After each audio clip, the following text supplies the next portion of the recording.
Dalawang teams natin, it's the grand finals with a sold-out Champions Arena. Makikita na natin ang Game 3, kaya wag na nating patagalin pa. Casters, pasok! Ito na ang kasunod na kabanata ng alamat na naisusulat na Game number 3. Ito ang kwenta ng pinakamalalakas sa Pilipinas. Ang hirap pala maging immortal no? Ang dami mong pagdadaanan. Susuot. Dito, Midnight, sino nga bang tunay nakakalamang onto the paper? At malakas yung early game ng Onyx since yung Joy hindi ganun kadali basta for him to actually join the team fight. Kasi may spread rin eh. Oh, Ganda nga, magdidisyon Tulad yan. na sila. Si Kirk, papasok doon. Hindi find ball na ilatag. Patras muna si Kirk, pero may ipit ata. King Kong na ilapag yung operation shot. Pero buhay pa rin yung Pagong. At si Carlito, ang batang kambing. Ang kukuha nun kasama po si King. pero ngayon, diversion play. Oy! Hoy! Ay, naku, sinunod nasa sa likod, G. oh my gosh! Di ka na siya makatakas doon with the wings by wings.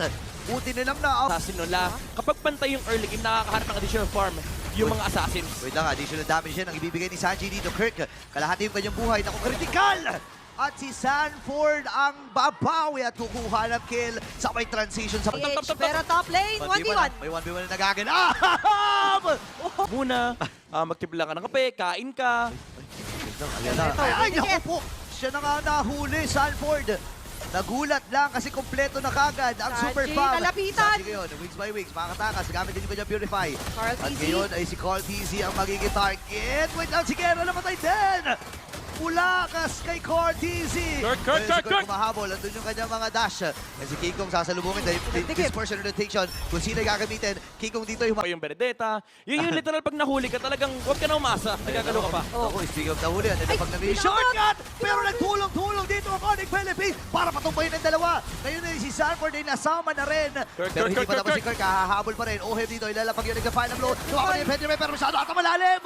And Ohem, late. Alitin dispersion rotation, pero ang pinupunti niya ata si Keller. Naku, delikado si Keller, ladies and gentlemen. Side 6-9 ang ating kill score, pero JP pwede magtawag. Umabol pa, Hoy! tinawag Brusco! Pero masyado ata malalim. Ayun na! Andun yung setup mula kay Brusco. Diversion play, ipapadala ata dito yung dalawa. Aying the Lord, nakita nila nandito sila King Kong and Keller. Nakatago pa si Brusco. If ever man, pwede ulit yung magandang execution ng kanyang yakap. JP? Okay, may portal na nakaabang, pero din yung Feathered Earth Strike! Pero si Carlito makakakuha, nakapatay na rin! And Sanford yung mamamatay, Super Prince ngayon. Ito yung Ronald mula sa Onyx Philippines. Atras muna si Sanji and si Ohem. Ngayon kasi, Kuna to. madalas nagbabackfire na pala yung porta nila. Conceal play kila Sanford and JP. JP. Okay, nalibag yung portal. Pasok na rin kagad yung mga member dito. Na Team Liquid Philippines, pero nag-uuntungan with the dispersion rotation. Pero si Kirk, ano sa likuran? Si Sanford ay may ipit din. Focus lang muna sila dun sa Lord. At trasan ng Team Liquid Philippines. Pero pinag-normal hits dito ni Kirk. Si Carl? Ngayon naman ay nandun